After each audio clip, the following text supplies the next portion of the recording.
welcome back to Getting Better at Things. In this case, we're going to get a little better at Power BI, just a little bit. One of the great advantages of learning Excel's Power Query is that it all translates perfectly to Power BI. And if you learn Excel, learn Power Query, you learn Power Pivot, then you should eventually also learn Power BI. Here's Power BI. I'll be showing more of that in a few seconds.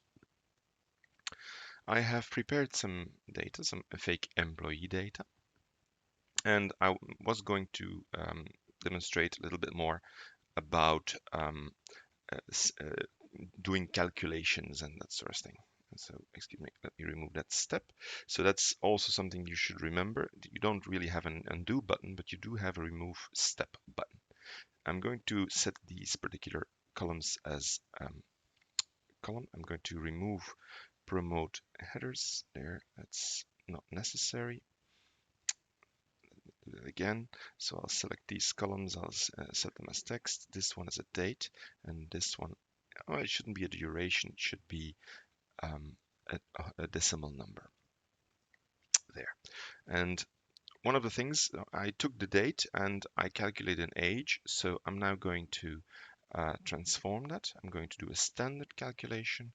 I'm going to divide that by 365.25 there. And let me just, oh, yeah, comma, should be comma 25, of course. There you go. And let's round that. Let's round it down.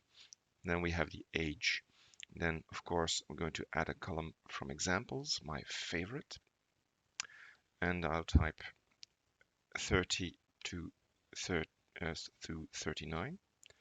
And this is going to be 40 to 49 there. And we have our groups there. Confirm with OK and close and load. Of course, I have loaded this into Power Pivot, so it's now right here in Manage, and I can do, for example, a little head count, and I'm going to call count distinct count of, I like to use distinct count because it drives home how wonderful Power Pivot is. It has all of these things, and you don't have them in regular Excel. So now I could actually insert a pivot table.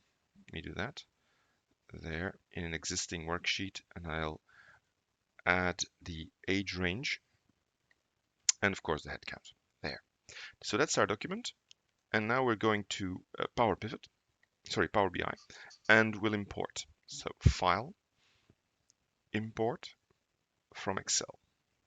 I'll close the Excel document so it doesn't complain that it's open. All right.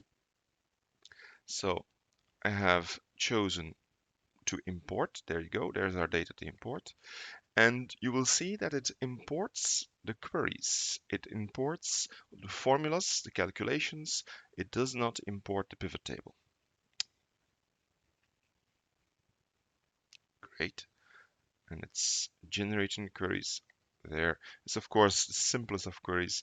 And I can now simply insert the birth date if I want, or I could insert the range and the head count. Notice that I get my data very fast. Now, what is interesting is when I click on a formula, I can see the formula right here. I can still adapt it, right? Now, the range in this case should be fine. So that's how this works. We just select the range for a second. And in modeling, you can always choose to sort. In this case, I'm going to sort by range, which is fine. All right, there. I hope you enjoyed. We'll be playing a little more with Power BI later on. Cheers.